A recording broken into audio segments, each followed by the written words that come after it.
Good morning. It's Kevin Hensel, owner of Fit for Life Training Studio in Cherry Hill, New Jersey. And I'm here to explain why cardio is a waste of your time. And before you totally go bonkers and think that I'm a whack job, let me go into a little bit of reasoning why I'm saying that. Now, I had a client come up to me doing one of our challenges, doing really well, losing a few pounds a week, right on track. They wanted to lose 3 to 4, which I thought was a little bit of an aggressive goal.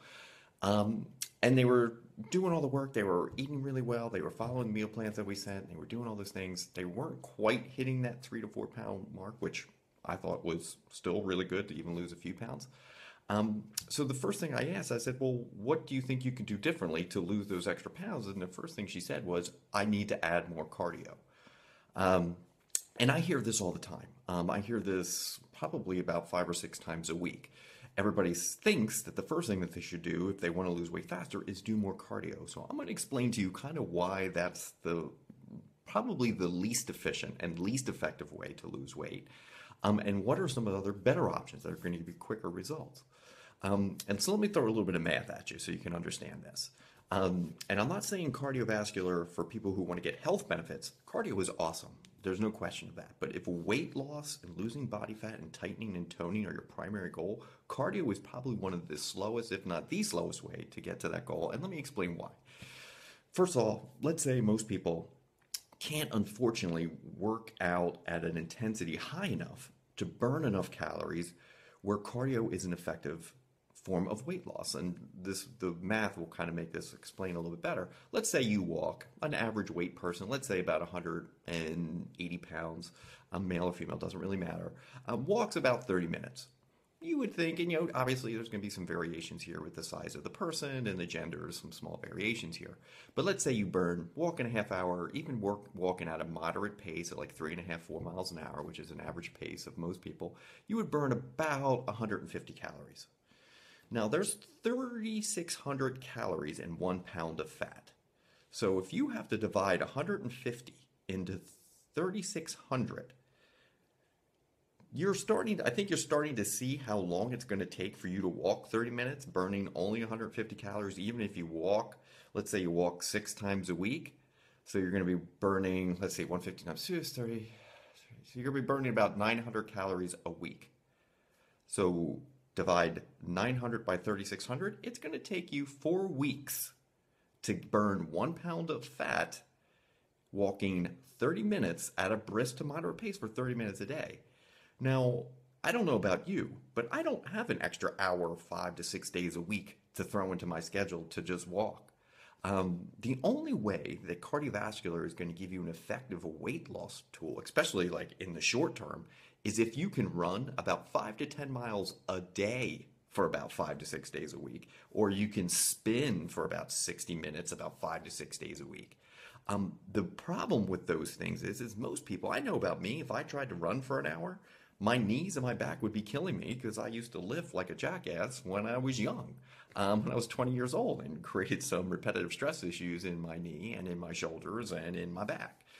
So I can't do that. And I'm in pretty good shape and I know how to address my imbalances. So most people just can't go from, even if they are working out consistently, and I've been working out for, God's sakes, about 30 years now, can't work out at an intensity high enough and long enough to burn. You're going to have to burn about 700 calories per cardio session 5 days a week to burn 1 pound of fat a week. And I don't know about you, but I can't work that at that intensity without killing my knees, my back, or my neck and my shoulder.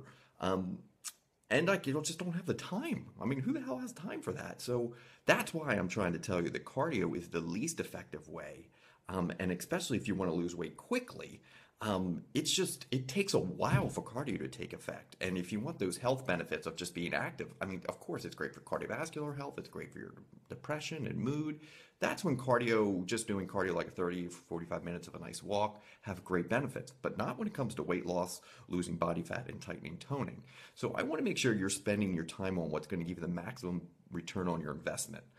Which isn't cardio. It's actually going to be nutrition. As I've said and will continue to say, results are always 80% nutrition. It will give you the quickest results, and it will lead to losing the most body fat, the most weight, the most everything, the quickest. And then strength training is right behind it. And then cardio is kind of the last portion of it. It's really the slowest way. Strength training can have a much bigger impact. Um, Due to the mere fact that for every pound of muscle that you put on your body, you're going to burn an extra 50 to 75 pounds.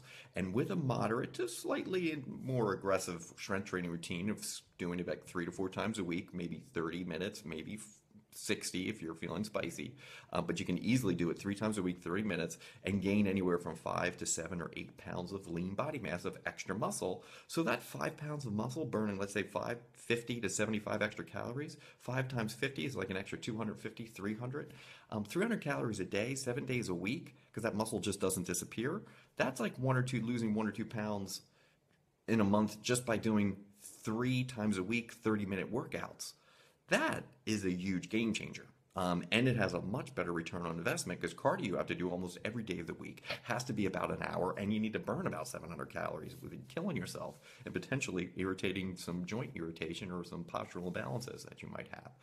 So invest your time in what's going to give you the maximum return on investment, which is not cardio. And that's what everybody thinks. First thing you want to do is lose weight, jump on cardio, jump on cardio. It's boring, it's repetitive, it can cause joint problems, joint stress, and it's not going to give you the weight loss goals and the fat loss goals that you think that you're going to see by just doing that simple little equation of how many calories? There's 3,600 calories and 1 pound of fat. So how many times are you going to have to do that cardio to get to your goal? And I always say, if you're not sure how many calories you're burning, if you're jumping on the treadmill or you're jumping on the elliptical or recumbent bike, punch in your weight before you jump in the machine. Because they always ask, like, you to enter your weight, do what your workout, and see how many calories you've burned at the end. You'll probably be a little disgusted. Because you're going to be like, oh my God, I only burned 200 calories. I only burned 300 calories. Then you divide 300 by 3,600, and it's going to take a long time for you to reach your goal, not to mention the amount of time that you need to invest every week. And if you don't do cardio that day, guess what? You don't burn those calories, you don't get the benefit. So do the things that are going to have maximum benefit on maximum return on investment. Focus on nutrition, cutting back maybe 300 to 400 calories per day, which could lose to a couple pounds a week, and strength training. Just by doing maybe 3 to 4 strength workouts, maybe 30 minutes, can easily give you bang for your buck and potentially adding anywhere from about 3 to 5 pounds of muscle. Obviously, you're not going to keep adding more and more muscle. There will be a point where you're not going to add as much muscle as you work out, the longer that you work out. But that's where changing up your type of workout, doing different modalities, different sets, different reps, different tempos, and all those things, that's a whole other conversation. Getting into how to tweak your strength routine. But I want to make sure that you spend time doing things that are going to give you the maximum return on investment, because these are the things I deal with all the time, especially with our weight loss challenges and things along those lines. So I'm going to be done bothering you. Hope you don't think I'm a total whack job for saying that cardio is a waste of time. From a health benefit standpoint, cardio is awesome. Nothing will ever beat cardio.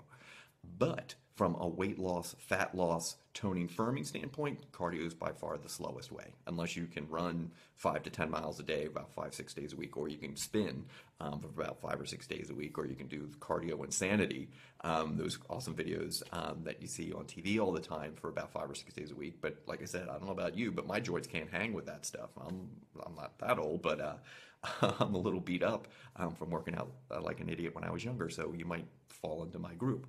As a trainer, I see a lot of people with joint problems who just can't work out an intensity high enough to really equate to weight loss because they would just kill their joints, and I know I certainly would. So I'm going to finish up with today. I hope you have a great rest of your weekend. I hope you join us for our Healthy Happy Hour that's going on February 3rd, which is a Friday. It's going to be 7:30 to 9:30 p.m. Everybody's welcome to come. Our current clients, old clients, new clients, you just want to meet us, see our great new studio. Bring your favorite recipe so everybody can enjoy it. It's a great way of just meeting us, meet the trainers, get to meet us, have fun, and we talk a little trash talk. It's really fun. So hopefully you get to go. It's Friday, February 3rd, so it's not this particular Friday, but next Friday. Hope you can make it. See you guys soon. If you have any questions, you can always drop me an email or post on Facebook. I'm always here for you. Take care.